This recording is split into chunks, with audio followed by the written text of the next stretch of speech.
Hello, everybody, and welcome to another episode of the Renegade Pop Culture Podcast. This is Keona, your host, and we have two special guests today. I'm going to start off with them. With me right now is Lorenzo, my old friend from Hawaii. How you doing, man? Good, thank you. Good to be here, Kyoto. Awesome. And making her second appearance on the Renegade Pop Culture Podcast is Michaela Lee. Hey, Woohoo! Michaela. Hey, guys. And of course, we have my co-host, Josh. Hello, how's it going? And How's it, Crystal. Josh? Hello. All right, all right, guys. So let's start off. Let's just kick this into high gear here, and let's start off with the boys. So where are we at in terms of how many of you guys have watched it so far? We watched it all the way through. Okay. Lorenzo, did you get to watch it? Oh, admittedly, I actually haven't seen it yet. Okay. But I've been trying to keep up minimal knowledge of what I've got. There's a lot of TV I've missed, even in the past few years. But okay.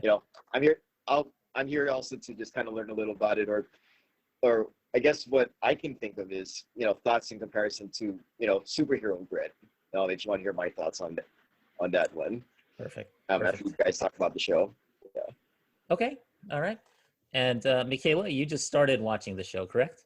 Yeah, I'm a new viewer to the show, but I have seen the first few episodes. Okay. So we're gonna try to keep this as spoiler free as possible. But if you feel the need to jump off or something because you feel like it's too much, then just let us know. I'll keep it spoiler free because I don't have any spoilers. Okay. Okay. Just let us know if we're talking too much about it or something. But I want to get your opinion on this first, since I know you're raring to go here. So what did you think, Michaela? Oh, me. Yeah. It's definitely an opinionated, strong show. Mm. You don't just sit there and think, let's watch this smooth ride of a show. I've already been offended in multiple ways watching the first few episodes. Am I allowed to talk about what happened? Mm-hmm. Yeah. Go ahead. Okay, so I'm not spoiling anything if you're listening to this because I've only seen the first few episodes, but I did watch the trailer. So it seems like they're superheroes, but they're like anything. They're super political and actually kind of bad, and they're trying to be viewed great in the public eye because they do good things, but there's also some sketchy stuff that goes down, civilian casualties. And so it starts off, this guy and his girlfriend are just chatting on the sidewalk, kind of barely in the street, and then the fast guy, I can't remember his name because I don't want to because I don't like him, runs by. This is in the first few scenes of the first episode. He First runs 7 by minutes, yeah. And there's a splash of blood, and the dude's holding his girlfriend's dismembered hands because she's gone. She's dead. And the dude's just like, oops, gotta keep running. And he keeps running, and gotta go fast. There's just this show better have justice for Robin, or I just can't even watch it. It's so infuriating because this guy's like a douche about it. And he can be seen laughing oh yeah, I actually was so fast. I hit a human like a bug on a screen when you're going down the interstate. I'm like, shut up. I want to go Liam Neeson taking on them. And this dude's like a pansy. It's your girlfriend. He's slightly offended. And he's like, I might do something about it, but it sounds kind of hard. I'm like, get your act together or I will somehow jump into the screen and take everyone out for justice. I'm just angered by this. Injustice is one of my, what gets me going in life. Injustice and when people are illogical. Those are the two things that make me mad, and this just infuriated me. Oh man, and you're this fired up this early into the show. I know. I don't think I can do it. I don't think I can. It might be rough. It might be a rough watch. I don't know. Just maybe watch a couple more, see where it goes, and see what you think, because it's a show that I don't think is meant for everybody, but it's an interesting sort of takedown of what do you like about it? The normal superhero thing. What I like about it is it's a deconstruction, and I kind of like that in a way. I liked Watchmen as a comic and as a movie. So to me, the superheroes doing bad things is nothing new really. But I like the performances in it. I think everybody does a really good job, and I think that like just technically speaking, it's a really well put together show. I would But agree. it also is based on a Garth Ennis property, and anybody who knows Garth Ennis's writing knows that he is all about taboo breaking and all about I like like that. yeah. I So tell he's you, I mentioned it briefly in our interview with everybody from Starlight, but yeah, I swear to God, I tried reading the boys' book while I was yeah. watching the show. Like, you know what? Let me go ahead and let me check this out. Let me see how it stacks up. And I swear to God, I couldn't get through the first issue. It was just. I'll admit I haven't ever read Garth Ennis books before. I've wanted to check out his Punisher, but I swear to God, this one just. It was just. It was just. I'm sorry, I'm He's stammering. It was just too much, like throwing everything at the wall with, oh yeah, let's be risky, let's be edgy, let's push the limit, let's have Billy banging the CIA lady, and it's like, all right, this doesn't make sense with what I know of him from the show, and I guess that's yeah. just me, but just it felt like Yeah, Billy was a that more is extreme character, and he looked too much like the Punisher, where it felt like yeah. Enos was just lifting too much from what he's making fun of. That could very well be because, you know, it's him and Derek Robertson, and they both I think Derek Robertson worked with him on The Punisher, but I'm not positive on that. Yeah. So the artist on the book. But yeah, I've gotten through maybe the first 3 issues and I'm like, okay, the show is actually better than the comic in my opinion. Like it's a little Yeah. less like Eric Kripke is kind of the Supernatural producer turned the boys. Now he produces the boys. Oh, that explains with Bobby. Yeah. Nice, because when I was watching the show with Crystal and her 11-year-old sister. Oh my god. We covered her eyes with Yeah. certain scenes. Don't worry, but there's a Please. point where a guy from Supernatural makes an appearance. Yeah. And his name, what's the name? What's his name in the show? It's Robert something. I'm gonna look it up while you're talking.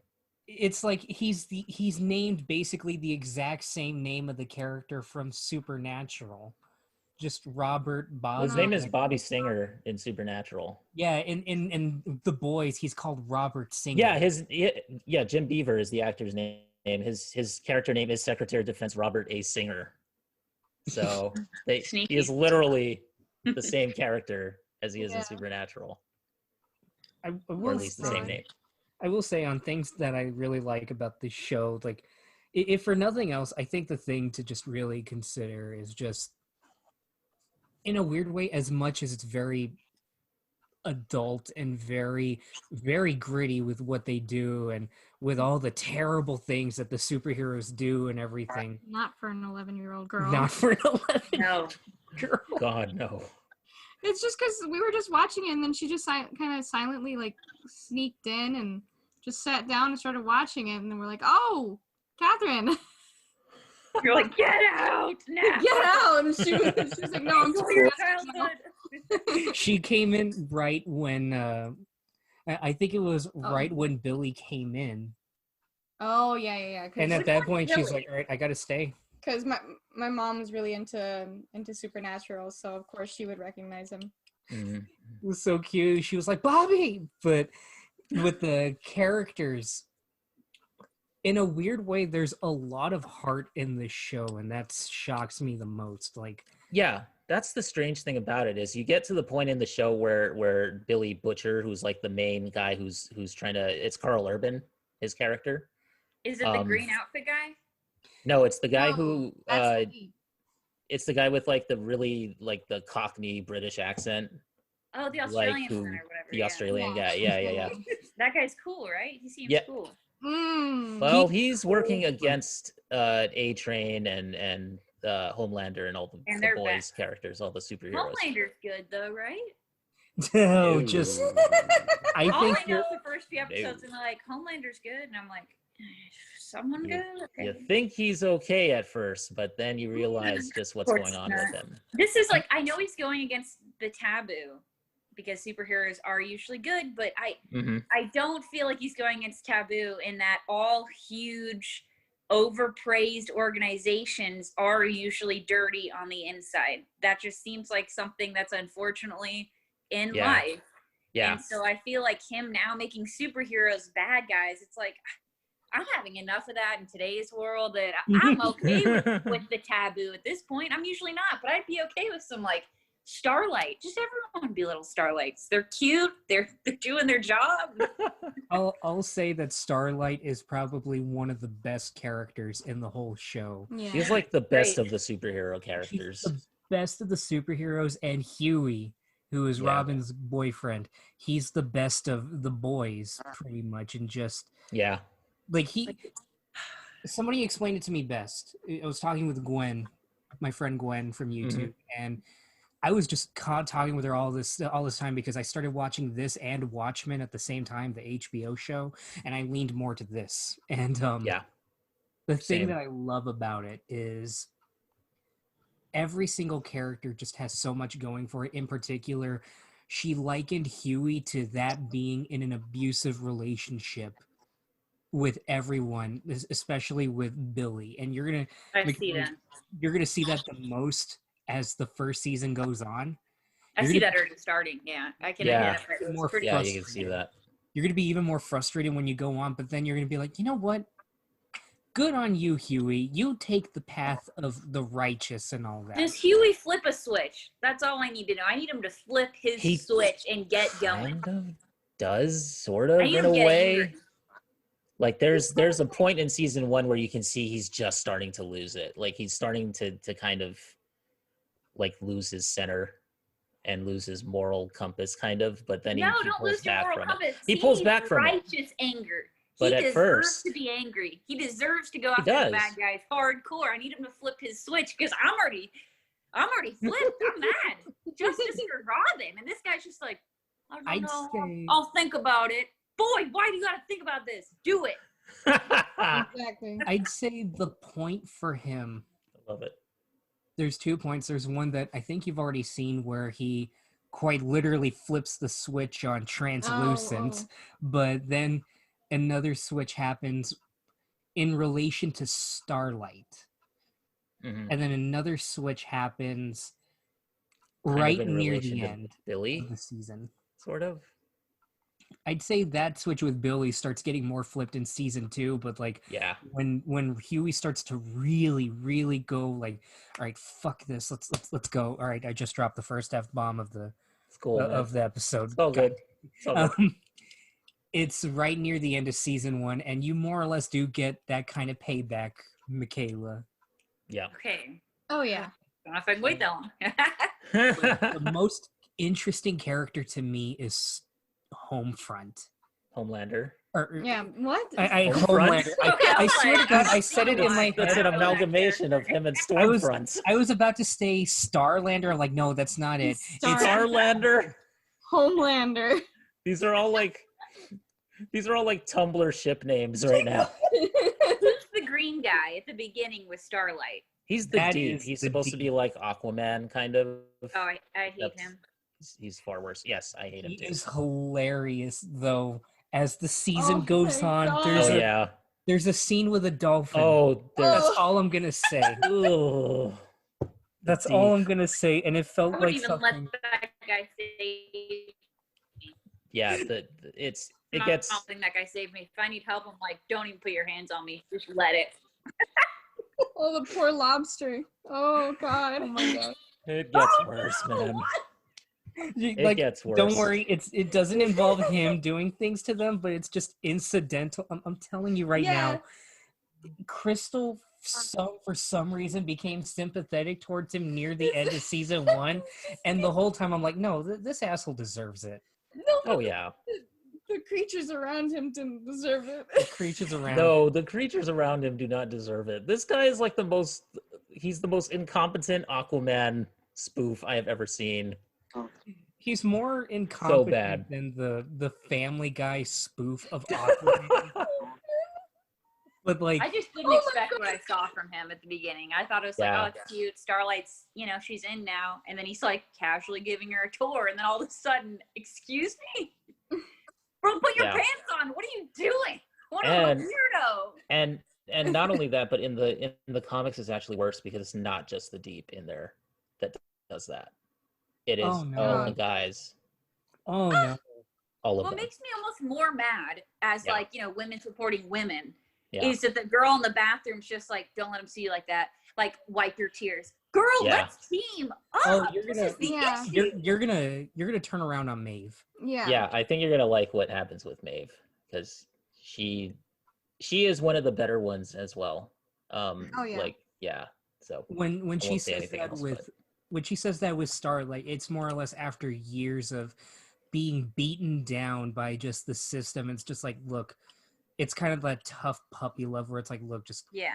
And that dude's in the room too. Oh, yeah. Oh, yeah, Being him. invisible and naked. Cool. Yeah.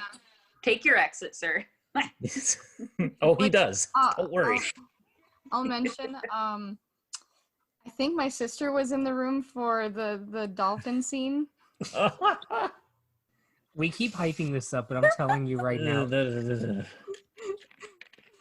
Yeah, I don't know, Michaela. I don't know if you're gonna get through this one. You might not, but it's It was the buddy scene from The Last of Us all over again. oh I'm going to just have to watch the dolphin scene. yeah, I think so. Just YouTube it. No, but there have been moments in this show where even I've been like, and I have a pretty strong stomach. I don't really care about these things, but like, there are moments where I'm like, oh, okay, they did this. All right. one know. really cool like little Easter egg that I saw was in the casting where in season 2 they have this character called Lamplighter, and the Mhm. whole time I was like, where the hell have I seen this guy before? He looks so familiar. He has like the face of Chris Pine, but he has like the voice of, I don't know, somebody that's not Chris Pine. Who is he? Why do I feel like I've seen him before? And then I looked it up and I realized, oh, he's Iceman from the X-Men It's movies. Shawn Ashmore. What superhero guy? That's just him through and through then. Yeah. So that's just funny casting, having the He- man known for being ice, Right.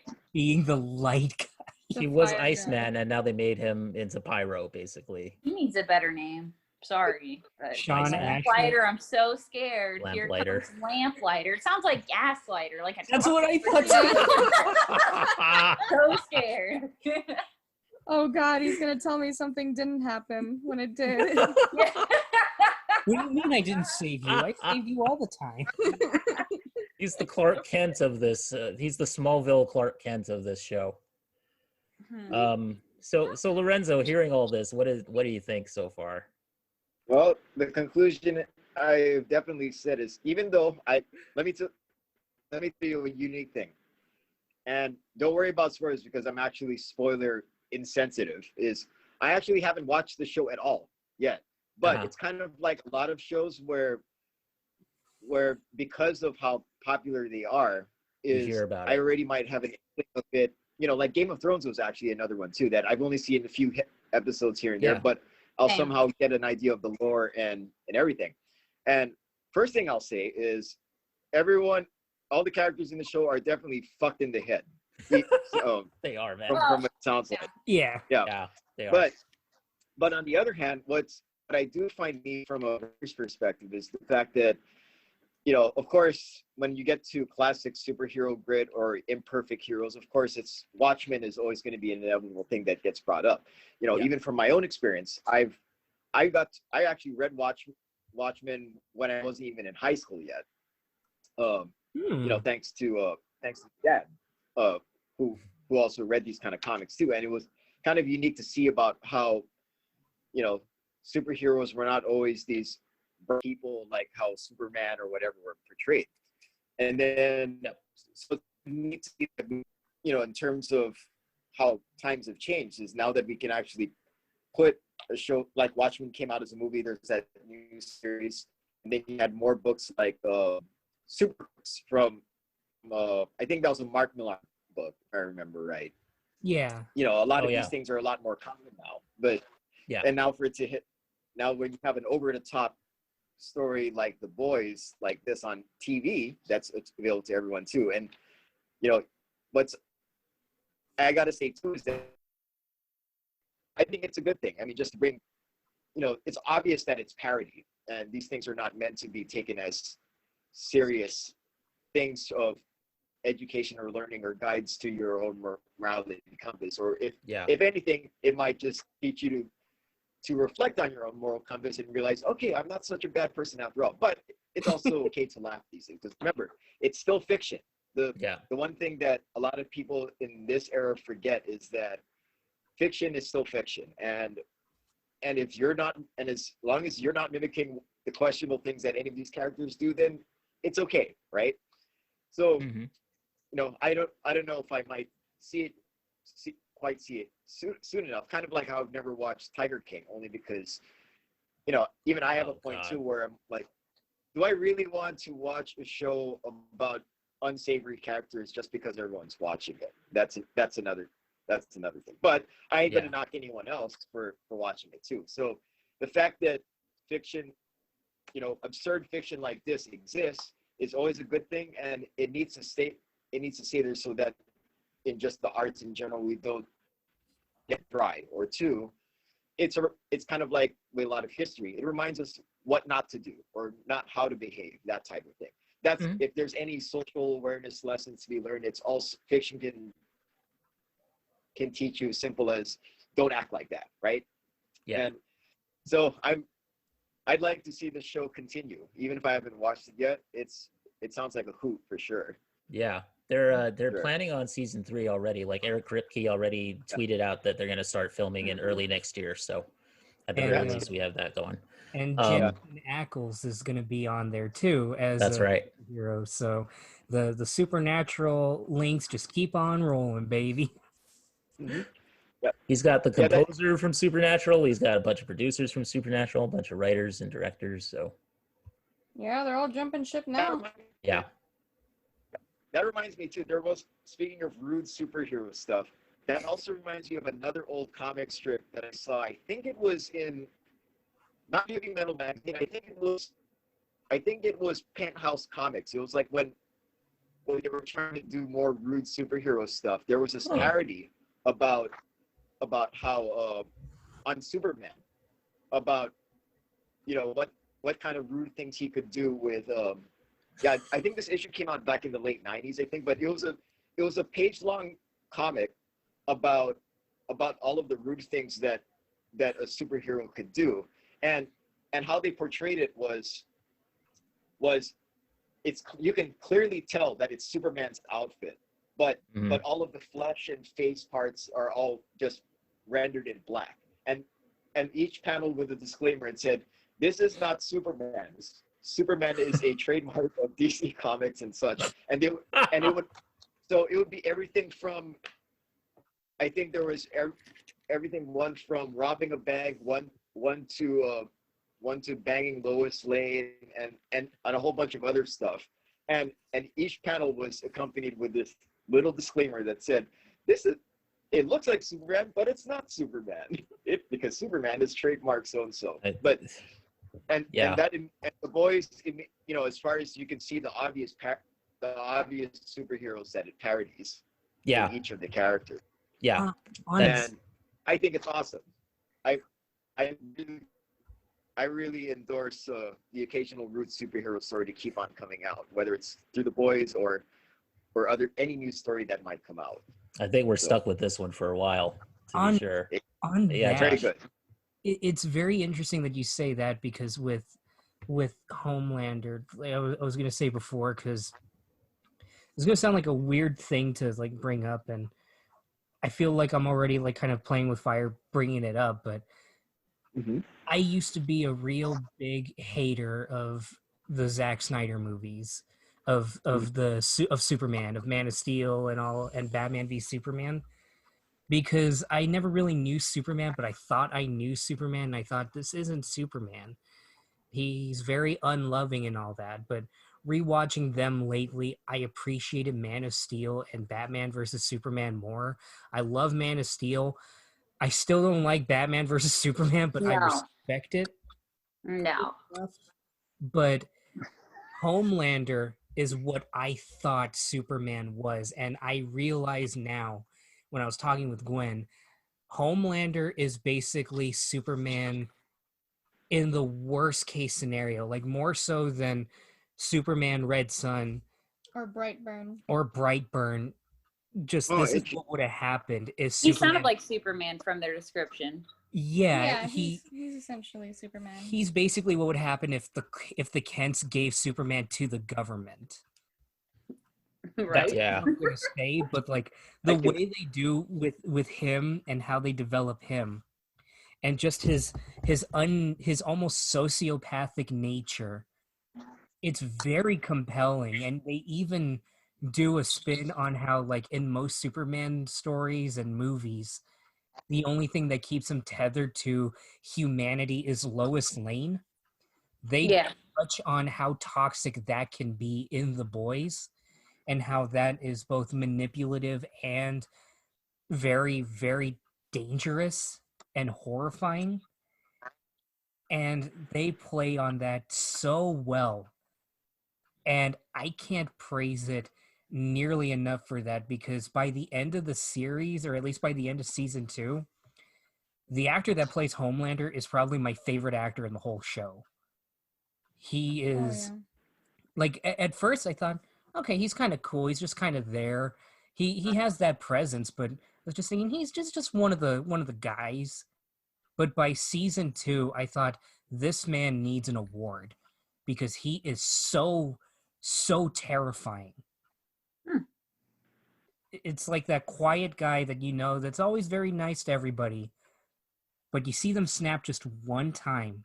He's got a lot of rage, Homelander, actually.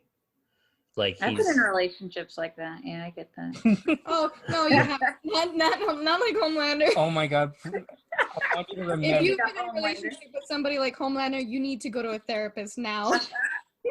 They seem nice, but when they snap, you're the only one who knows they can snap like that. And I'm like, If you get further in the show, I want you to remember that you said that, and we'll have a follow-up episode. I can all reclaim it right now. We'll have a follow-up episode on The Boys. Like, hey, yeah, we totally will. We totally will. When Michaela is done watching The Boys. Now, but I'm also like, you'd be surprised what I've experienced. No, I get what you're saying. I get what you're saying. But I think for me, it's Carl Urban. I think he's the guy who's like the MVP of the show so far. By the end of season 2, I'd agree with you. Yeah. He's just great. He's great in everything. The guy, he can do no wrong in my opinion. So maybe I'm biased, but and on the show, yeah. And on the show, like teaching people, like just kind of reminding people like not to like do bad things and all that, just kind of helping at the end of the day, just kind of be like a moral like check mark of this is what not to do. It really has a beautiful message on not letting rage bottle you up. Oh yeah. And I actually got a little emotional when I realized where one of the characters was going. Mm-hmm. And I was upset at first, but I was like, you know what?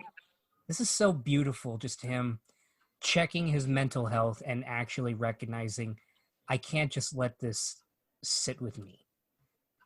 And it's so emotional and so expertly well done. And it's handled with such grace, even in a show where people get torn in half.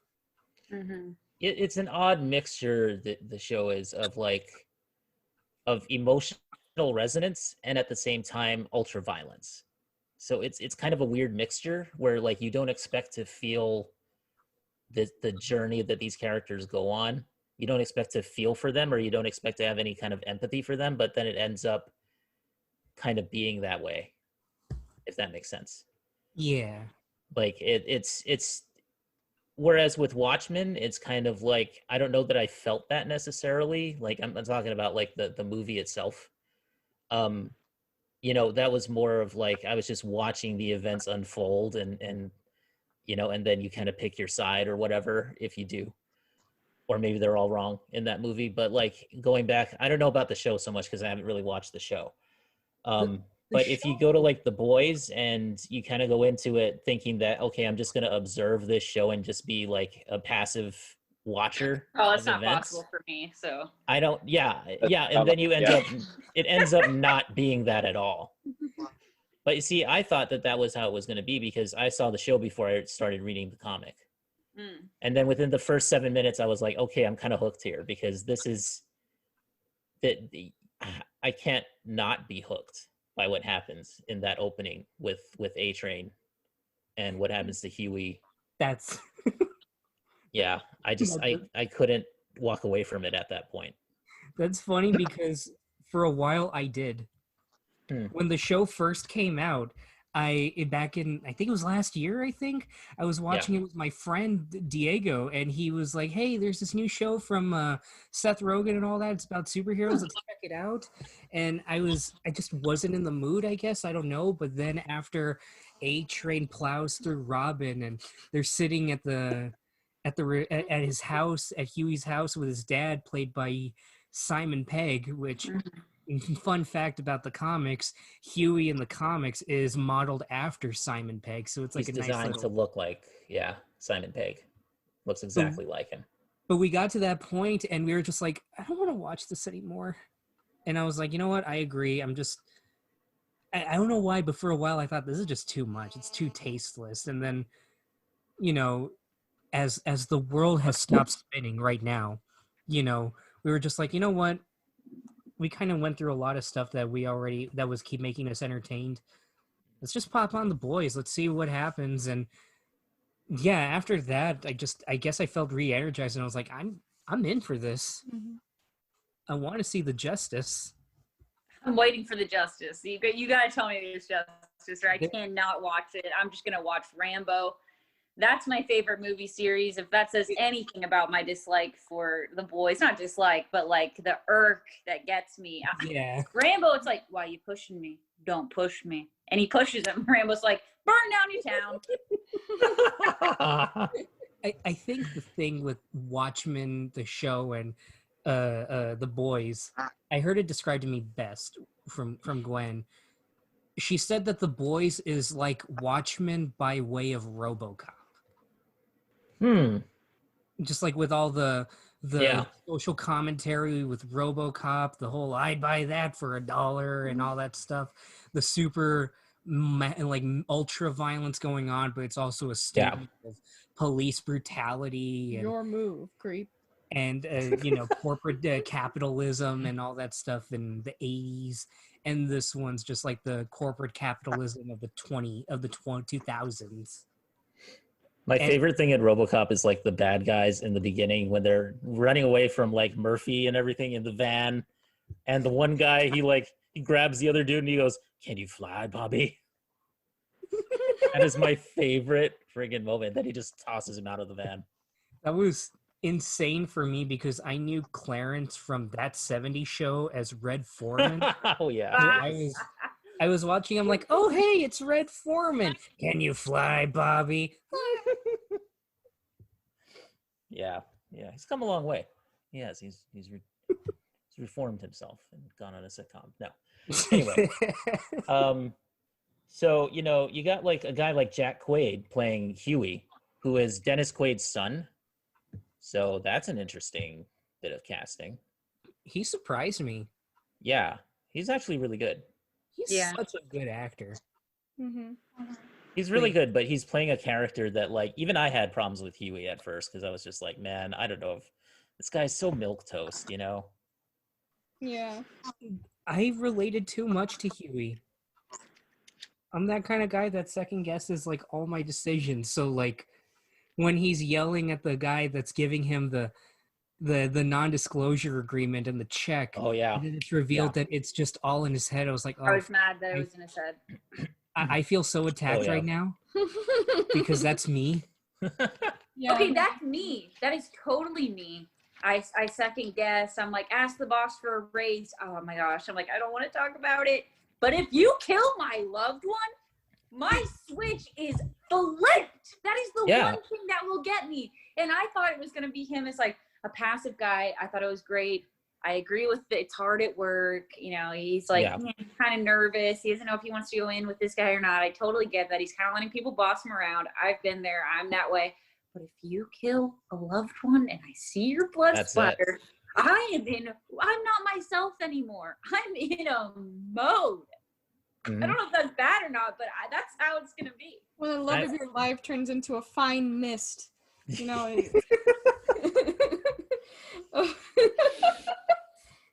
You know, all cards are on the table now. That's it. You're done.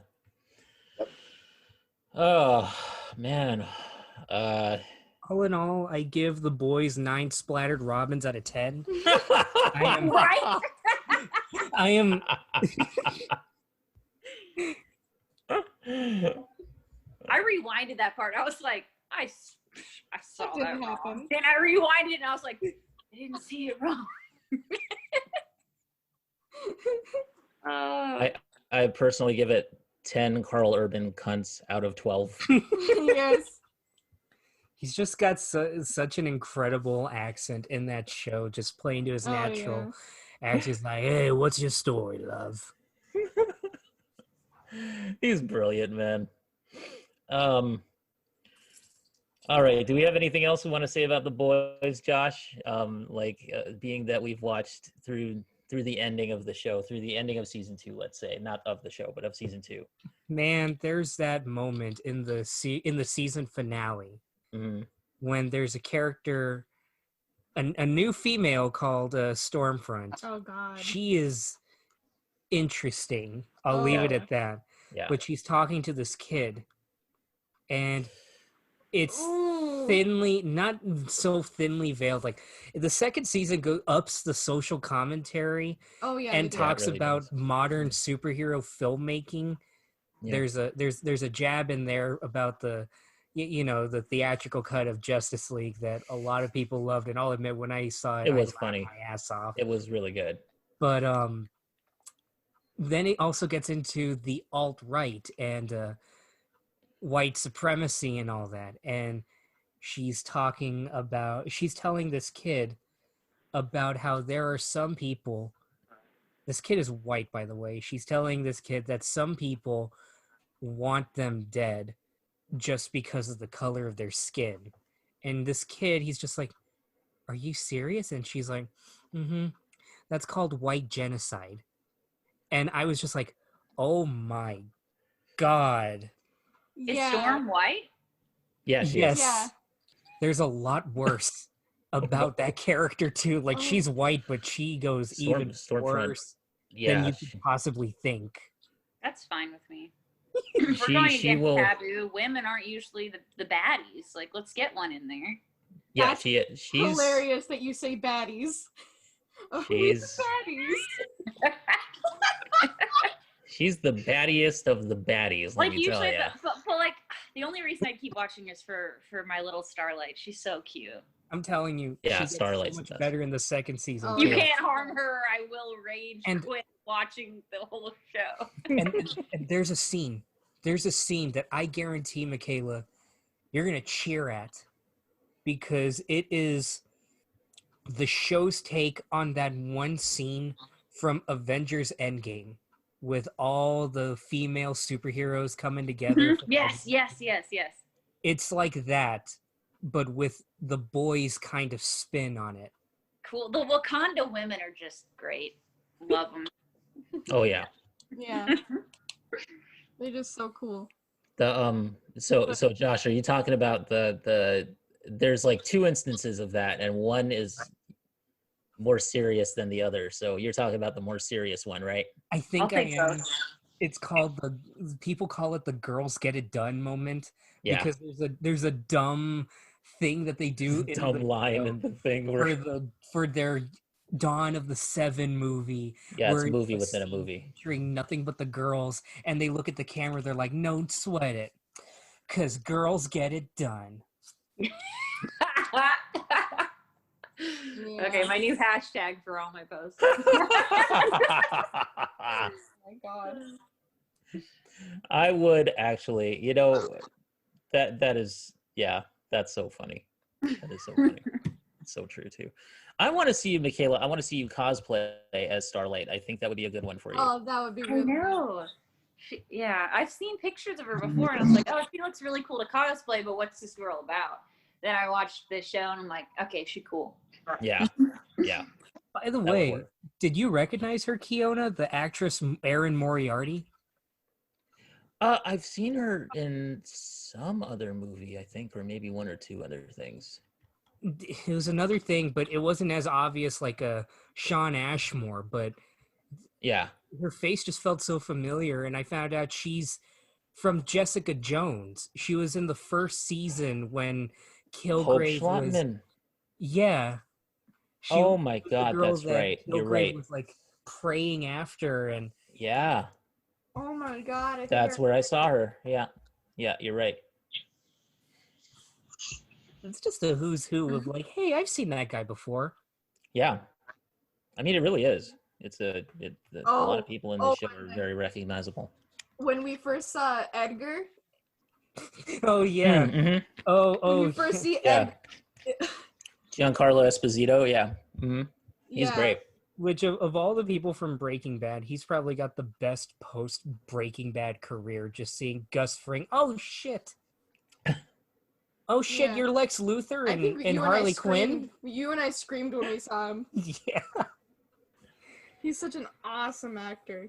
He was also on this short-lived show called Revolution, which was another Eric Kripke produced show, I think. So So even he's an Eric Kripke. Oh my Yeah. god.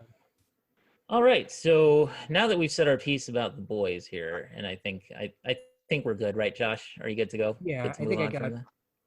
I think I got all of it out of my system for now until season 3, and then I'm gonna get my heart broken probably. Well, we'll do another one of these probably before then, so we can all talk about it again. But so let's talk about a little bit about like comics or movies or games or whatever that you've been playing or you've been enjoying lately. Has anybody been enjoying anything? Because I know I've been like knee deep in research for like the interviews that we planned for the past week or 2 weeks. We interviewed the guys who did a comic called Starlight, which is not related to Starlight from The Boys. It's another Starlight. So interesting that term has been used a lot lately. Cosby. Next week I have another interview coming up. So we've been busy. But like Lorenzo, has there been anything that you've been enjoying, like reading or watching, or do you have time for that? Oh, if I can't. Well, I'm still playing Division 2 up to now because they released another season where you're now hunting after one of the story's villains by eliminating 4 rogue agents to get to the target. Somehow that's still that game still hasn't gotten old for me, which is good. Though I haven't been able to play through the season as much only because I've got all sorts of stuff going on over. I guess what I've been catching up even on Netflix is I'm always looking for good foreign movies, whether they're artsy stuff or the action things, or special mention relevant to this. Would you believe I finally watched Sucker Punch from beginning to end for the first time? I did that Really? too. Up to now, yeah. I was doing the cosplay, so I watched the movie. Yeah. Oh. I'm a late bloomer when it comes to a lot of the stuff, but like even believe it or not, I still haven't watched Avatar from the beginning to end also, but I already know the story. But even what I like about Sucker Punch is kind of just to go back to the boys a little bit is I can see why it has appeal. It's just the over the top stuff. And what I liked about Sucker Punch is the soundtrack was also fantastic too. Oh yeah. Yeah. But was that so? Let me ask if this is correct. Is Sucker Punch the movie that pretty much put Zack Snyder on the radar for everything that came after, or did he do other stuff before that? He did some other, yeah. Go ahead, He Josh. did the Dawn of the Dead remake with in 2004, and he did the 300 and Watchmen. Oh, Oh, okay. That makes sense now. But But yeah, Sucker Punch, I'd argue, is like the point where Zack Snyder hit his like, this is what defines me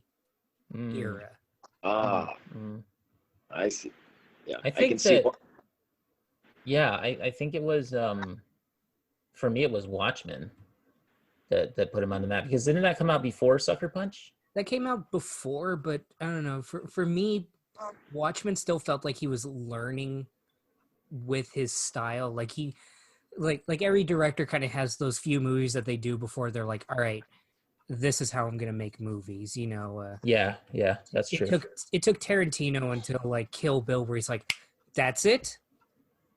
Yeah. This is how I'm doing it now. It took Scorsese up until Taxi Driver, and even then, I'd argue it took him until I guess The Color of Money, where it's like my movies are gonna be adrenaline filled. It's gonna feel like you just took a shot of coke, and I'm not gonna stop. And with Sucker Punch, it's like I'm making the movies for me. Yeah. I love my pacing.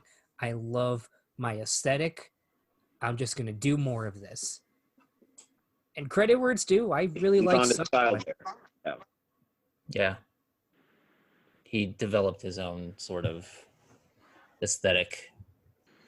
I would say that yeah, for me it was Watchmen, just because like I'm such a huge comic book guy, and so like to see him, he kind of that was kind of like an ultimate adaptation, I feel like, because they really, even though some people say it doesn't work, for me it worked. I just thought it was well done. For Sucker Punch, it was the first movie where it felt like it was him for real, doing, like you said, whatever he wanted to do, and it was what he loved. But I don't know, the plot for me for that one just not quite as good, in my I opinion. agree. I didn't love it. The scenes where it went to like the fantasy, that went on a bit for me. I had to fast forward through it. It wasn't, not my favorite of his, but still okay. The one thing I thought was neat, that I also realized that the wise man guy was also the same actor who played Stick over in Daredevil. Yeah. Yeah. Was it Scott Glenn? Was his Scott name? Glenn. Yep. Yeah. Yeah, because I remember seeing I would hear that voice, and I'm like, okay, it's like, where have I seen that guy before? And then when I realized, oh, okay, it's the guy who played Stick, Mm-hmm. who I would say was absolutely perfect for that, because Yeah, he was. the Electra saga was another one of my old favorite comics growing up too. Which And that's. Go ahead. Oh no, I'm done. I was just gonna say I just finally watched Silence of the Lambs for the first time. Oh, awesome. Yeah. How'd you like it? Oh my! Very quickly became one of my favorite movies of all time. Yeah. But it reminded me. Oh yeah. That's a great movie. The guy who played Stick, he's in that too. Yeah. Oh really? Yeah, he's the FBI right. whatever dude. Yeah. Awesome. But I'll go check that out. I've been thinking about watching the Hannibal Lecter spinoff series, just because of how good the movie was. Yeah. Is that the one that has Mads Mikkelsen in it? Yes, it has Dads Mikkelsen himself. Mads Mikkelsen. Yeah. I call him that just because I still have Death Stranding on the brain, and Yeah. 70% of playing that game was just seeing Mads Mikkelsen talking to a baby the whole time. Baby. Baby.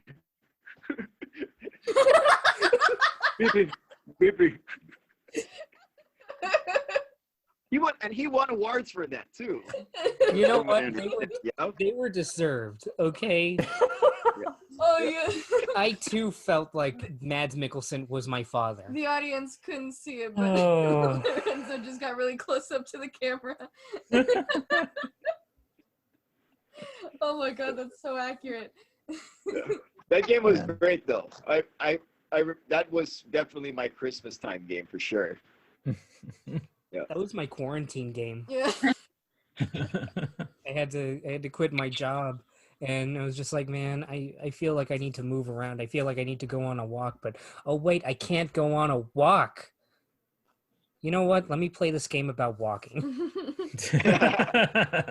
For just a few hours a day, I too can pretend that I'm Norman Reedus. I'm that dreamy. Yes. Fetus and you have a fetus. Oh my god. Oh my gosh. Oh my god. I'm Death still Stranding. lost. Death Strand. It's Death Stranding. I mean, even if you play the game, you'll be lost. Oh yeah. Even if you look like into the lore and everything, you'll still be lost.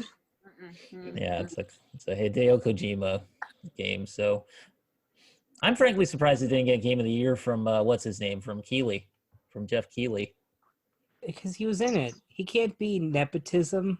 That's Oh, not really? what that word means, Josh. He's a role in the game. He's one of the people you make deliveries to called the Collector, and he collects a bunch of video game related packages. Just like how there's even a scene where he has Conan O'Brien make a cameo, Yes. and Yeah, I his whole remember shtick seeing is that. he's just doing stand up, trying to get Sam, Norman Reedus's character, to laugh. But Norman Reedus's character is so stone-faced. Eventually, Conan just gets frustrated. He's like, "All right, fine, okay, tough crowd. All right, here, take your gift and go, you bastard." Speaking That of, game. hold on a sec, folks. I'll be right back.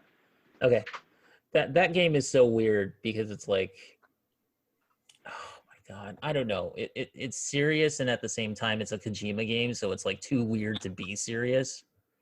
There's that hilarious scene where he's talking with Nicholas Winding Refn, and Okay, he's back. called Heartman because his heart is shaped like the cartoon heart, because of a weird disorder, and also because he stops his heart every 15 minutes to look for his family in the afterlife. So that's how literal they get with the names of this series. But during one of the visits, after a very serious conversation, he dies, for that brief moment. And then as Norman Reedus is walking out, he goes to a record player that he has on the table and then does the and goes, "Yeah, boy." That was great. And then you Let's see. hear 20 dislikes by Heartman. And then the camera pans down on Heartman's dead body, or like comatose body. And as the camera pans down, he's got a thumbs up, and then it says 20 likes from Heartman. I feel like we're overwhelming Michaela. I'm so sorry. I don't know what we're It- talking about here. Death Stranding. I Great just stuff. I don't know. Yeah, that's a little much for me. Then again, I just did watch Southland Tales, so Okay, Oh, God. that also reminds me too. As far as the Death Stranding characters, I Uh-huh. recently saw a sci-fi movie on Netflix called Io, and it had Margaret Qualley in it. The one who played mom. yeah. Yeah, that was She's been actually a in, pretty like- neat movie too. Yeah, she was in that. She was in Death Stranding. I kind of forgot. Yeah, I'll always she played remember. Mama and the twin You'll sister that always popped up later on. Yeah. I'll always remember her as the girl from The Nice Guys, first and foremost, and everything else has just been kind of, oh, hey, it's the girl from The Nice Guys. That's nice. You're in Once Upon a Time in Hollywood.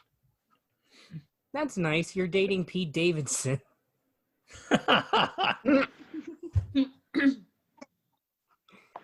All right. So, Michaela, tell us about your experience on that movie that just released here that you're in. What is it called? Archeon or something? Like Archeon Halloween Summoning. It's hard to talk about after all these like super high quality shows, but it's pretty good. I'm in it. I'm the supporting role. My name is Kate. Did any of you guys see it? I did. I watched it. I haven't had a chance to. I did not even know that such a thing existed. What? Yeah, so like the other day I just Googled it and I was like, oh, my movie's out. Okay, I'll watch it.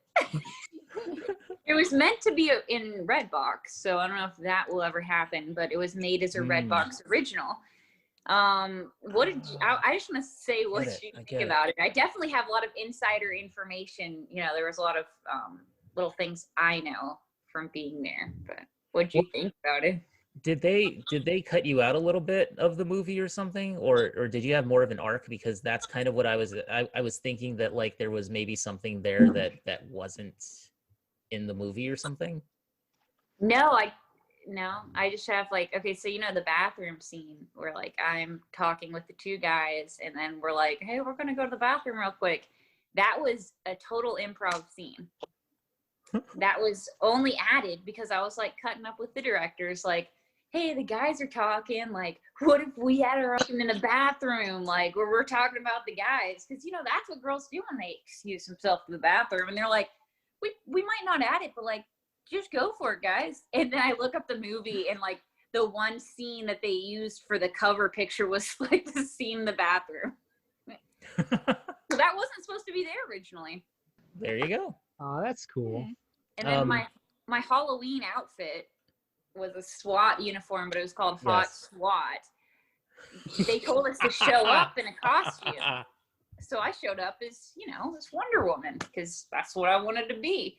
And they're like, oh, that's kind of like a trademark costume. You can't be that. So I had to run to Party City last minute with the head of wardrobe. And like all they had left was a hot SWAT uniform. And I was like, I don't know if Kate would wear it, but I'll do it. So that wasn't supposed to be my actual costume, but I thought it ended up being pretty cool. I think it worked. I think it honestly worked for the character. Plus, I got the sense that too cool for that guy. That Kate was too cool? She was too cool for that guy. Yeah. That guy was like kind of a twerp, man. Okay, but the really interesting thing here is that so it was Kate and Teresa was Kate's friend. And Pete was trying to, hit on Teresa. That girl was actually dating Jackson, my love interest in real life. Oh, yeah. So, during the scene where it's like, okay, I'm supposed to kiss Jackson, it's like legit right in front of his girlfriend. That always horrifies me, like doing that stuff, like, because I make movies and all that, and I always get worried, like, doing that stuff, because it's like, is this gonna cross any boundaries? Is this okay? I don't know. Does this make me a cuck? Yeah, and like, so it's one kiss when you watch the movie. It's just one little kiss, but like we had to do that take like 10 times.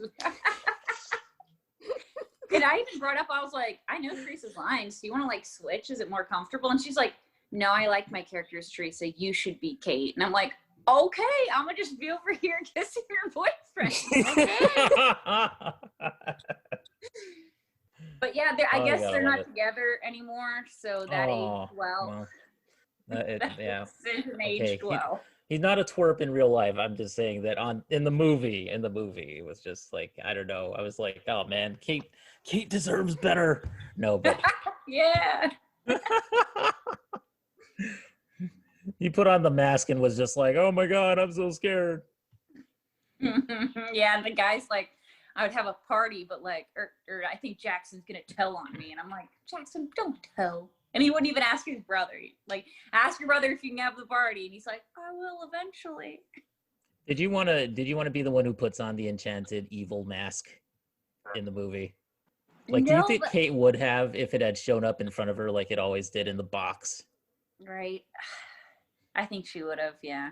I think she would have. Yeah. I thought her and Jackson were like kind of cute together, but yeah. He was awkward. Kate was kind of awkward, but not as much. It would have been interesting to see them how they handled it if they had both put on the mask and then like had that shared moment of like solidarity or something where they're like they could comfort each other. I would have done that. When the demon showed up at the party, only Jackson could see it. Yeah. Kate couldn't see it, which was actually they didn't use CGI like I thought they would. So that is what the demon looked like, and it was kind of creepy. It creeped me out. And they're like, just ignore it. And I'm like, okay. They're like, ignore it. There's a demon right there staring at me. They're like, only Jackson can see. Just ignore it. I'm like, okay. They're like, you see that screeching guy over there? You're not supposed to see him. Just ignore him. Oh, another thing. The first singer showed up to set, and I'm like, oh my gosh, we went to high school together. I'm like, you rap now? And he's like, you act now? And we're like, wow, well, how have you been? We went to high school together. I thought his song was awesome, though. I thought he had, I loved the songs that they played. Was he singing on set? Was that him actually singing? I don't think Or it was he was, because we had to just go take after take after take. So he was just, in music videos, always, he just sang over your actual song. Yeah. It's interesting. So like, so the movie, so then at the end they have this twist where like, I don't want to give too much away, but there's a guy who comes in who knows more than everybody else in the room, let's say. And so he kind of like sorts things out, sort of. And I kept expecting there to be a heel turn from him and him to just go like evil. So I talked to the actor and he's like, you know, I wouldn't trust my character. We don't know if that guy is actually trying to help for the best intentions. Because at the end he does, you know, contact the lady that was in the first scene, which is sketchy. But for me, which is interesting coming from me, I wish there was more death and more suspense. I just feel like they kept leading up to something that didn't happen. And the one quote unquote death that happened, it was like not even sure if that guy, like, I don't know, maybe he's just in the other world forever. I don't really know what happened to that guy. He's just the poor guy just got taken away. We don't know what happened to him. So yeah. I would love to see you. I think, you know, I think what we see of you in that movie is that out of everybody in the movie, I think you have so much potential, and I think that your career is going to go way, way over like what people are seeing. So I think that like for you, I would cast you in The Boys so that you could team up with Starlight and just go and stomp everybody. Like bring A-Train over there. Like just give you a power set that could negate his, and just like you that'd have be control so over cool. gravity or something. Superhero movies is something I've always like kind of wanted to do if I did anything, like just have power and just be a good person. But when I did that movie, I'd only been acting for 4 months. So how long ago was that movie done? So it was delayed because of COVID. We were supposed to have a premiere, like where you take pictures, like with a cool backdrop, wow. And you all, because when you do a movie, you do a watch party where you all watch it, like if it's a theatrical release or like whatever kind of release it is, you all watch it together. I'm not supposed to just be able to Google it and find it, and that's how I know my movie's out. But because of COVID, it got delayed, and we couldn't have that big of a gathering to do that. So yeah, it's supposed to be cooler. I was a distance runner in a movie that was actually like out in theaters, and I was supposed to be there to like sign things. This was before COVID, to sign like autographs and stuff as people walked in to watch the movie. And I was also supposed to be a lead in a horror movie this year, but that couldn't happen because of COVID. So yeah, this is really depressing me because I really want to make movies, and I have to put my next short on hold because COVID, and especially because it's a more intimate thing and I need more location. So it's like I can't do anything until we return to a slight sense of normalcy. And I'm not about to do anything like that, especially when you get things like, oh yeah, filming for Jurassic World Dominion is delayed because some people tested positive. Oh, the Batman got delayed because Robert Pattinson got COVID. Yeah. No, Jurassic World had like 5 million extra in the budget just for COVID precautions. Wow. Which is crazy. Yeah, I was on set for a TV show. It'll be out on TV and then on Hulu. It's a true crime one I did like 2 weeks ago. I was the killer, and like I couldn't even actually touch someone to fake strangle them. So Really? It was like this person just going like this, and then we had to cheat it with the camera. My arm's like here and she's like right here. We're nowhere even close.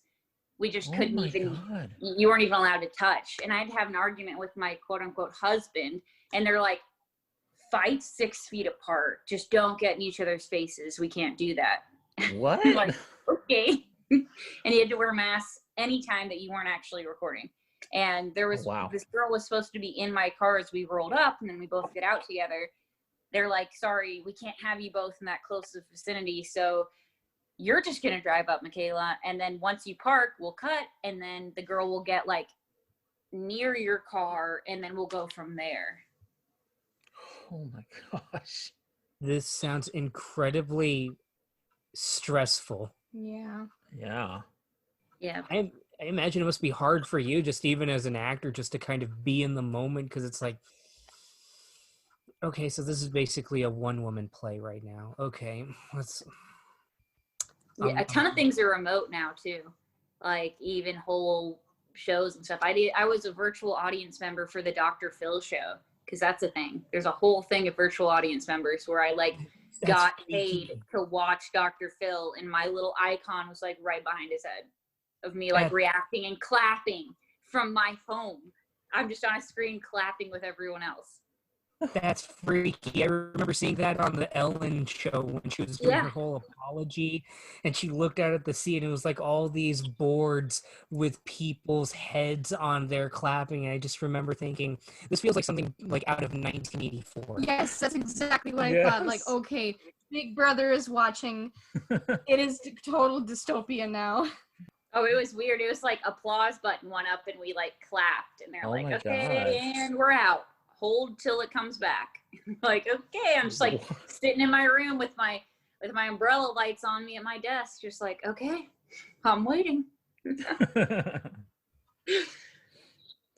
And then Vin Diesel performed his pop song on Ellen. That's weird. And then everyone adds a clap. I know. There's some stuff. I've never actually watched the Dr. Phil show, but my mom actually worked for him. I was born in Texas, and that's because she was working for him then. Before he got huge, she was like his right-hand woman. Like, they held me as a baby, gave me furniture in my room, all this stuff. Jeez. So it was weird, but I'm like, hey mom, I'm like on the Dr. Phil show, just like casually behind his head. They said he would answer questions at the end, and then he like didn't, because I was gonna be like, hey, I know you. But yeah, I've never watched the show, but I liked the first episode, but the second episode, I was just there like, I'll bite my tongue because I don't agree with what he's saying. Because it had to be, what I did before acting was helping pregnant women with opioid addictions to have a healthy baby. And that's what he was talking on, because there's a woman that was using heroin while she was pregnant. And I'm like, your advice is like not good. Like, why are you saving her? Stop it, please. Oh wow. Oh, it was rough to watch. God. I'm like, they had to pick the one topic I know pretty well to just like Dr. Phil should stay in his lane. Like, you shouldn't give medical advice, dude. Like, he was good on the first show and it was just advice. It's like, that was solid. Cool. Let's go on to the second episode. I'm happy. Second episode, I'm like, no, please stop. No, you're making her cry. Stop. No. But he's a forensic psychologist, right? Is that what he is? I don't think he has any type. He doesn't have any type of qualifications. Like, he's not an actual doctor. He did some stuff, like some forensic stuff, but I'm like, oh, why are you being mean? He's like, you're killing your baby, and she's like, I'm trying not to, and I'm like, no, it's a disease. Stop yelling at her like that. Yeah. Oof. But yeah, they brought a peer in who'd been through the same thing, so she made me feel better because she was like supportive to the girl. I'm like, okay, we're better. Okay, so he doesn't have a PhD in forensic evidence, but he has. You mean psychology? He has a doctorate in clinical psychology, but ceased renewing his license to practice psychological therapy. He's seen some stuff too over the years, so I'm sure he knows a lot. Yeah. Like I said, he did great in the first episode where it's like giving this girl advice that was like halfway suicidal and wanted to kill her family. I thought the advice was good. He set her up in a good like home to stay in to get therapy. It's like, that was good. But then when it started talking about like drugs, like, you don't know Suboxone, methadone, Subutex is what you take when you're pregnant, and you can still get high from Subutex. Like, he just didn't know the ins and outs of like what you go on, MAT, like he just didn't know. And I was sitting there like, oh, Like you have no medical expertise, so Just yeah, he's like, so smile. you're gonna go on the Suboxone. I'm like, Suboxone can be harmful for the baby. You go on Subutex if you're pregnant. But I won't say anything. I'll clap as an audience member. Yay. You should have done it and then just like challenged Dr. Phil live on air. Just be like, You "Hey, held me as a baby, but I'm back. you held Challenge me you, as sir. you held me as a baby, but I'm gonna tear you down as a man." Or, yeah. All right, Lorenzo, I want to bring you back on here because I feel like poor Lorenzo has just been sitting here listening. So Right. what about so tell us a little bit more about your story, about your comic that has become like a novel now. So Let's see. Well, it's actually a story. It's actually a story that it kind of began actually in 2003. Which as you already know, Kiona, was under the name Thugs and Assassins. yes, Of course, in its earliest years, it began as a simple gang war story. Mhm. But especially if you remember during the 2003s, because in the wake of 9/11, a lot of, you had a lot of, anti-terror unit and cop series suddenly pop up out of the blue, right? So, and it's Yeah. partially inspired by that also. But then, and it was meant to be part comedy, part serious, that type. And then, Mhm. but then of course I'm thinking like, okay, but it still doesn't set me apart from everything else. So in later years, then I started to implement more supernatural or spiritual stuff into it. And that's when it started to become a little bit more unique. And then by the time 2015 came around, that's around the time when I met you, Mhm. I had implemented that completely into the story and did my first little comics of that. And aliens would also be a part of it too. So fast forward to now is what I'm going to do in the novel is I'm actually going to start it from the last series that I was working on, Almighty. And that's what I'm actually going to be calling the entire saga from now on, is Almighty, and have its other story names together with it. And so it'll begin with, the basis of the story goes is that it tells of a being that's supposedly a godlike being, or greater than a god, that of a woman that lived in the center of the earth, where there was like a great shadow in there, and she controlled the energies of the world, life and death.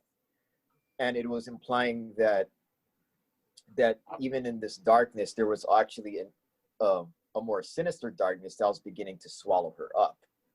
Mhm. And then it moves forward to four women who seem to look like they're part of an independent mercenary group, and they're implying knowledge about this girl, and then they end up on the moon. It's a long story, but in general, what I'm writing is that it's actually about my version of the apocalypse, which at first it's supposed to be meant to kind of changing everything that we think to know about history and the apocalypse too, where normally when you get to the apocalypse and Armageddon, you think about the biblical stuff. Mhm. The Bible has also been known to be tried to be connected to aliens, according to some people, right? So this is what I'm doing, is I'm tying it into aliens itself, because the primary character, whose name is Johanna, is actually what we believed to be God, at least on our Earth, even though she says she shaped the Earth to how it was, but she didn't create the whole universe. And then it turns out that every problem that we've had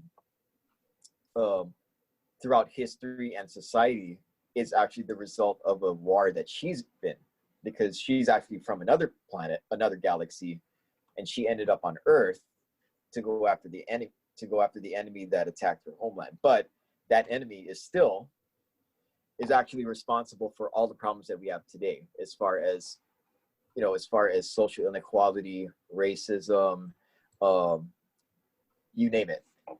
They're all these this enemy aliens are actually the source of everything.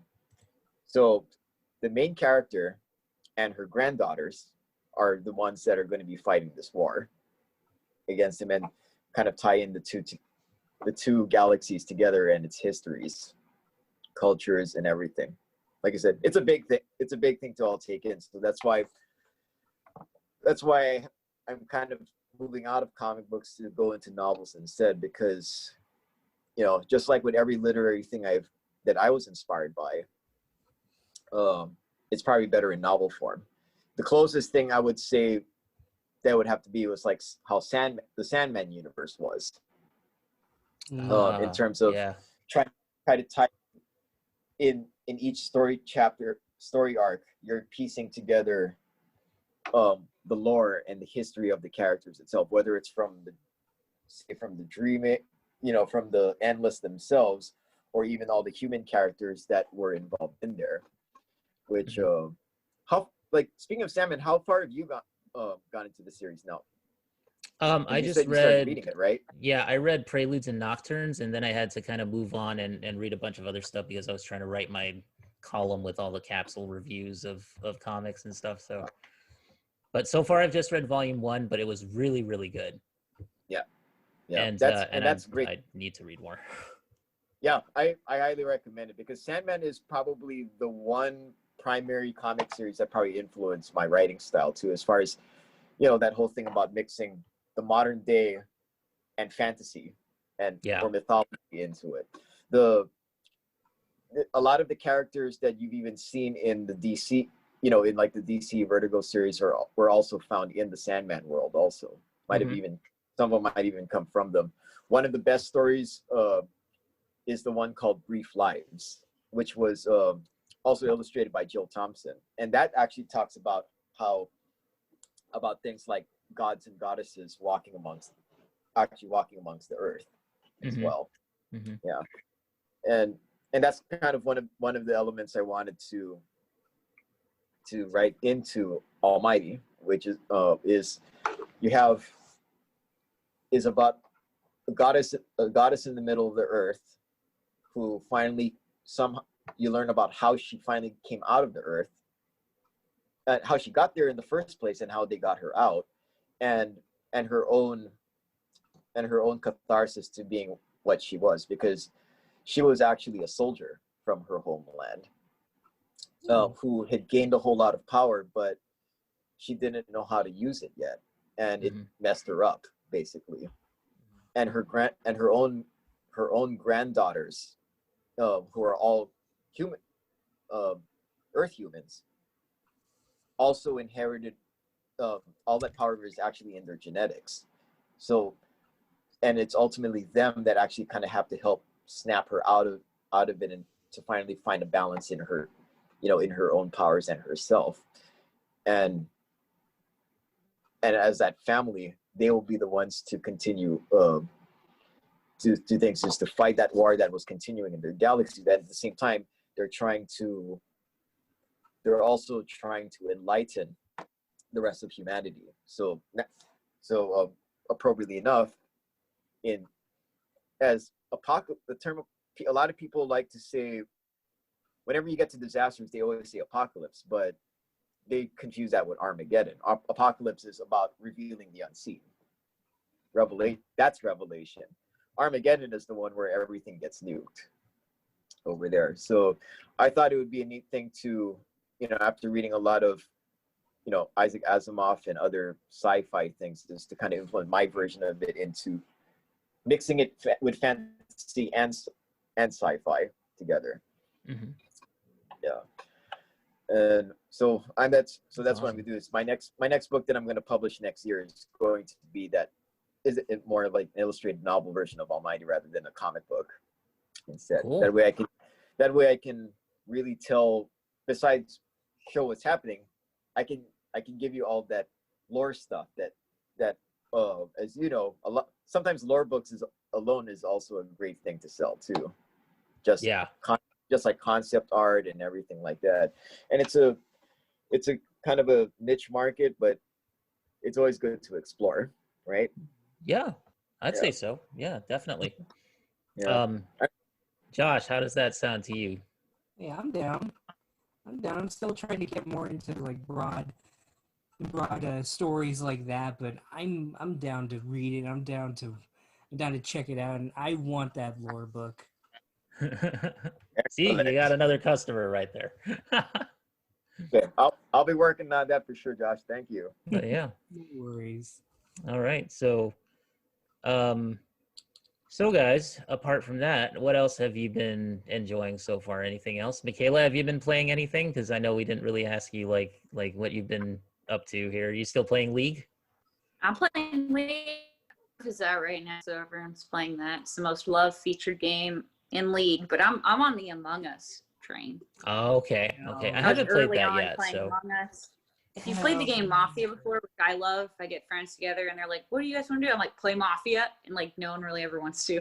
But Among Us is just like a Mafia game. cool. It's been really fun. I've been streaming it. That's awesome. Yeah, we might actually get together with one of our other co-hosts, Brock, and maybe play Among Us. I'm not sure if we're gonna play like that or Jackbox on Twitch. Oh, both are fun. Yeah, so hopefully that'll happen pretty soon. Oh man, Jackbox is less argumentative. So Okay. I go not like you killed me. Why'd you kill me first? Well, why'd you blame me? I told you it wasn't me. And they're like, yeah, you know. I hope we do Among Us. It would be hilarious to see the podcast crew just kind of fall to crumbles, just arguing. I would love that, honestly. I have a terrible story with Among Us because I installed it on a whim because everyone said it's free, and you know, if you know me, you know I like things that are inexpensive. So, it's free on your phone, $5 on Steam. But you know what? That's not so bad. That's not I bad. installed it on my phone, and I started playing it, and I had no idea what I was doing. So I went to the tutorial. I thought, okay, I'm good. I think I know what to do. It's all going to be fine. And within the first 10 seconds of the first game I joined, I was immediately voted out just because I forgot to change my name. So it just said player in all caps. People do play it a lot, though. But they usually are suspicious. I was the killer in my first game, and I didn't watch a tutorial. So like, I saw Mika use vents, and I'm like, yeah, they're convenient. What about it? And they're like, only the imposter can use the vents. And then I was found out.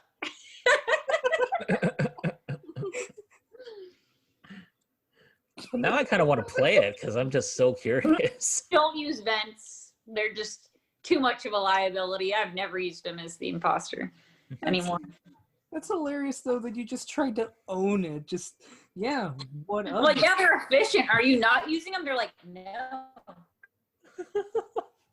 We're not the imposter. Oh my god. Okay, I think we're gonna just wrap this up now at this point, unless anybody else has anything going on that you wanted to talk about, hype up, or mention. We'll be very. I got something, Jody. Okay, go for it. Go for it.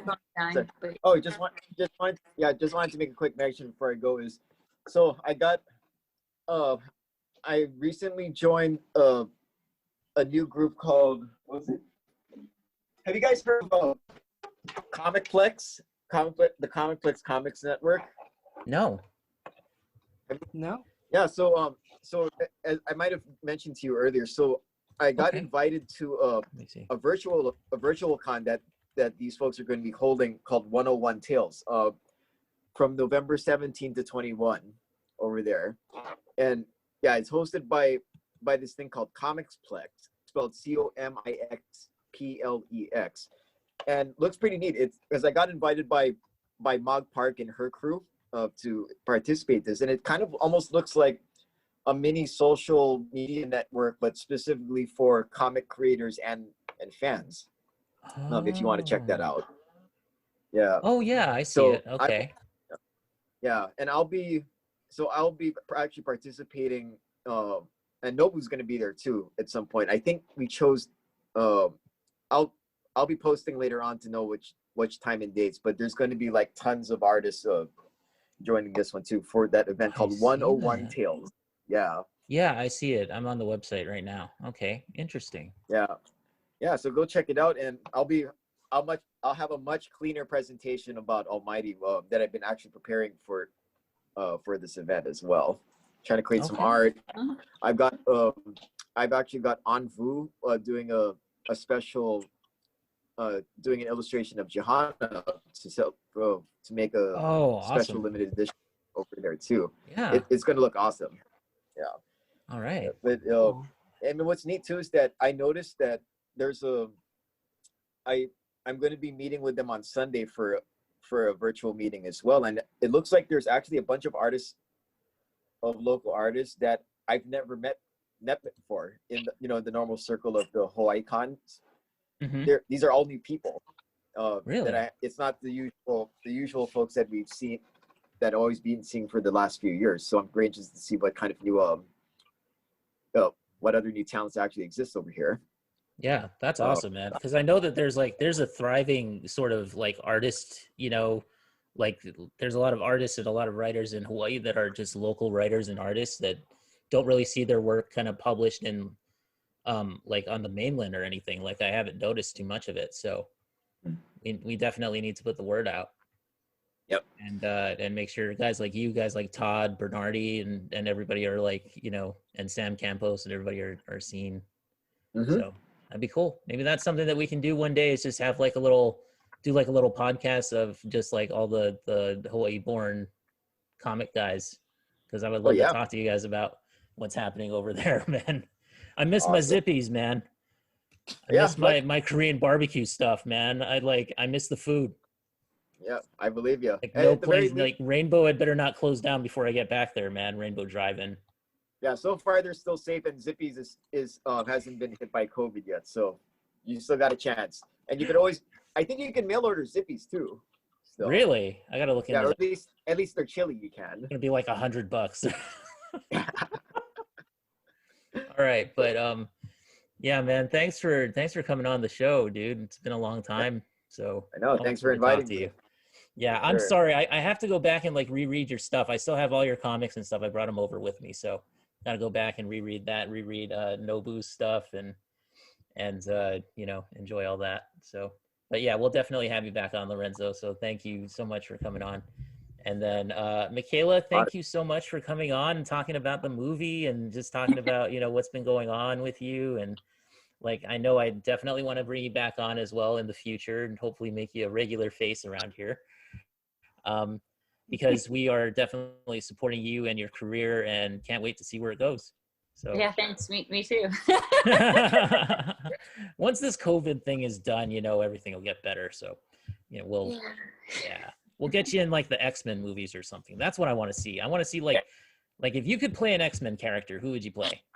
But I gotta be a new one though, right? Not necessarily, because Disney is just probably going to reboot it. So we would have to get you as somebody like what about Rogue? Wait, would you play Rogue? Who's the girl with the one stripe in her hair? That's Rogue. I'd play. Oh yes, that's what I was trying to bring up. Yeah, I'd play any of them. I'd play the Doctor in the wheelchair, honestly. Can't you see? I'll do whatever. If they say X-Men in the casting, I'm in. I'm in it. Let's get her in there, guys.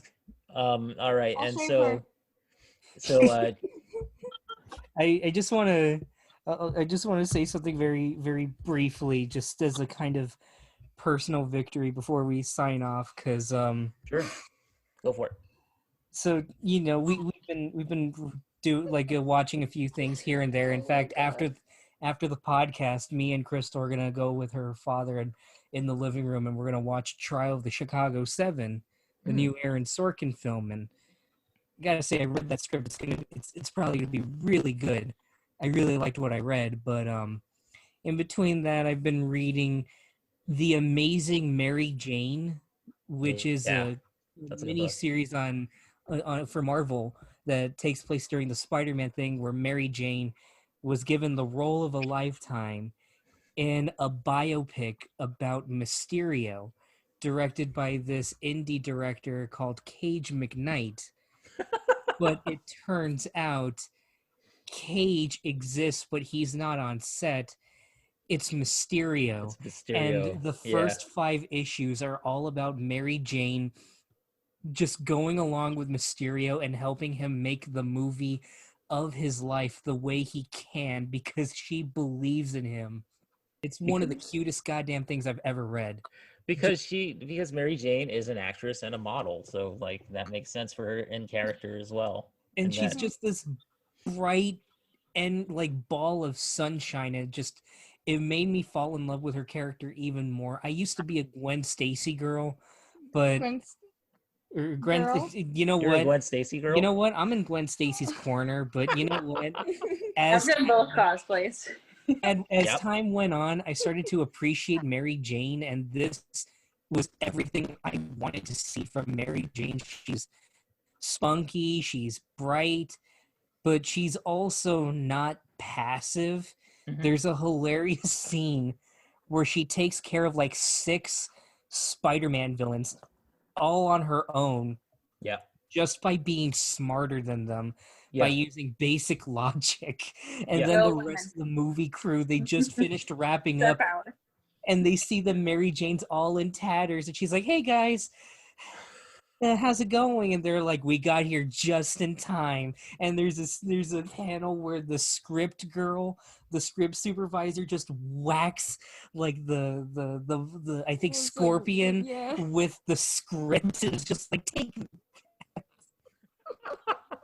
So it's a very It's a good cute, book. very funny book, and I highly recommend everybody read it, especially just for the scene in the first issue where MJ and Peter have like a video call date, and Mhm. she hears a song that's playing in the grocery store that Peter's in, and insists that they have like a 20-second dance party just to lighten the mood. And it's a cute little page where MJ's on one panel and she's breaking through to the other panel while Pete's dancing in the grocery store, just talking about how much he misses her. It's like, oh my god, it's so adorable. It's so wholesome. It's a great book. I love it. It's But that's Leah Williams, I think, is the writer for that. So yeah, she and did a she's really good job. amazing. Yeah. But It evokes like that Spider-Man Loves Mary Jane sort of manga-esque kind of romance book that they put out some years back, which I actually really, Yeah. really liked. So but go I'll figure. say this: that's not the personal victory that I have this week. Personal Crystal. victory is I read a good book. Crystal, I mean, that can be. It can be personal victory, honestly. Josh has turned me to the dark side. I am now watching Clone High, and I am loving it. I haven't seen it. Oh my god, it is the stupidest show I have ever watched, and it makes me laugh, like cry laugh, with how stupid it is. it's a parody of like Degrassi and the OC and all those like cheesy high school shows from the early aughts, but set in a high school, and it's animated, set in a high school where all the students are genetic duplicates of historical figures, and the main characters are like the nebbish Abraham Lincoln, the goth Joan of Arc, Gandhi, who's like a party animal and just completely devoid of responsibility, Cleopatra, who's the popular girl that Abe lusts after, and my personal favorite character, the jock JFK. I'm And interested. it's done by Lord and Miller, guys that did the Lego Movie and Spider-Verse and Wow. 21 Jump Street, and it has such amazing jokes. Like, there's an episode where JFK's running for student body president, and they're at this diner, and Joan's like, you'd think in a school full of, world leaders, somebody would oppose him. And Abe's like, well, I'm the genetic clone of Abraham Lincoln, and I'm not fit to be president. I mean, I wish I knew what kind of setback, what kind of personal hangups are setting me back. And in the background, right behind him, is a painting. The painting of Abraham Lincoln's assassination. Oh my god. or just a or when JFK, they're doing a drag race to like see who wins the heart of Cleopatra. between Abe and John F. Kennedy, and JFK is driving in an open convertible, and he goes, nothing ever bad happens to the Kennedys. No. And then he flips over the car. No. Oh my god. It's so bad. This sounds absolutely cheesy. Where can I watch it? It's actually for free on YouTube. That's the best thing. Awesome. The entire Oh wow, they put it on YouTube? I say watch it before it gets taken down. It has 6 million views. It's stuffed with ads, but it's amazing. It's free and it's right there, and it's gonna come back soon. I think Cam and Mike over at the Tuned Up podcast talked about it, and They'll talk about it. when the time comes, I'm gonna be on that episode when it comes back because I have so much to say about it. Yeah, because like it got canceled because of some drama with India and the way that they portray Gandhi in the show. Oh, Yeah, India was pissed. It was hilarious. Apparently, they got so upset that Gandhi was being portrayed the way he was that in the nearby the MTV offices in India, they started holding hunger strikes, and MTV just said, "You know what? The show isn't worth it. Let's just go ahead and cancel it." And even now, in Lord and Miller's other work, they'll still reference Clone High. They straight up said, like, our whole career has just been failing upwards to try and get Clone High back. Like, the voice actor for Abraham Lincoln is in the Lego movie as Abraham Lincoln. And it's Spider-Man Into the Spider-Verse. There's a billboard in the background of one of the skyscrapers that's advertising a movie called Clone College. Yeah. awesome. And this is The getting a tagline. reboot as well, right? Yeah, that's what it is. I hope I think it's on just like Tuned a Up they were reboot. like, yeah, they were talking about like it's either a continuation or it's a reboot. I hope it's a reboot in the same way that the new Animaniacs and the Beavis and Butthead show on MTV like a couple years ago are reboots. We're gonna wrap this up now. This has been a fun conversation, so thank you all. So Lorenzo, where can everybody find you? And where's like your comic stuff? Is that still? Did you put it up anywhere like on Comixology or something? Or Digitally, not yet. But yet, okay. But that'll be one of my next things since they're tech. You know, whatever I printed is technically all a print right now because I only printed 100 of each, right? But if you guys ever want to find me, I've got an Instagram, Facebook page, and you can find it like this. Here. So it's TRINIGRAFX. .co is the website. Yeah. This is a Yeah. podcast And- and you're showing us a photo. And then That's okay. We got it. It's only gonna be audio. We're not gonna upload video, that's why.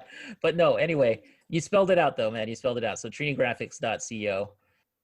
So that's correct. And then on Facebook and Instagram, you can also find me under that as well. But Awesome. yeah, a lot of this I still got to update it because I've been on a hiatus this whole COVID year. But you know, it looks like things are shaping up again where it's going to pull me out of retirement for both, Okay. not just the comics, but also the framing too.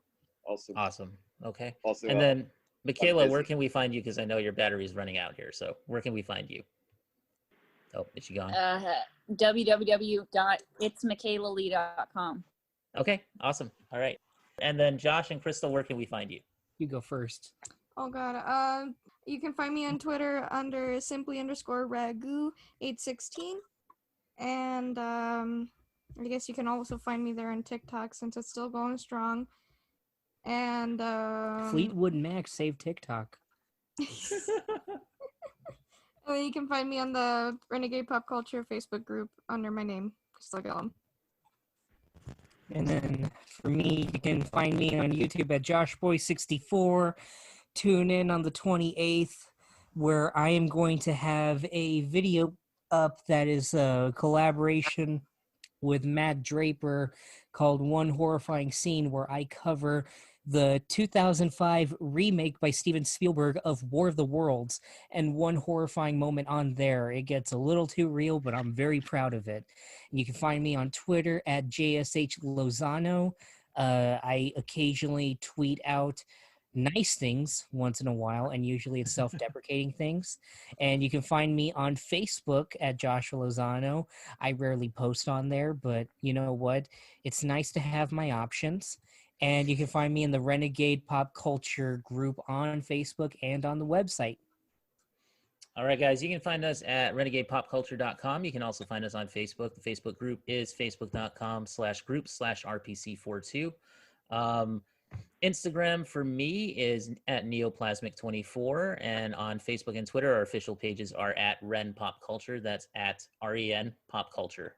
So follow us on there. Our podcasts are available on Anchor, Spotify, Stitcher, Apple, Google, basically wherever you get podcasts, you can find us on there. And that is about it, guys. We will see you next time. This has been an episode of the Free for All, but also kind of an episode of Capes. So I guess we're calling it Capes for All this time around. Yeah. But I hope you guys enjoyed the conversation, and we will have Michaela back on, and we'll have you, Lorenzo, back on as well in the future. Hopefully we get to do that Hawaii thing and have that conversation. So, all right, guys, we will talk to you later. Peace out. Okay.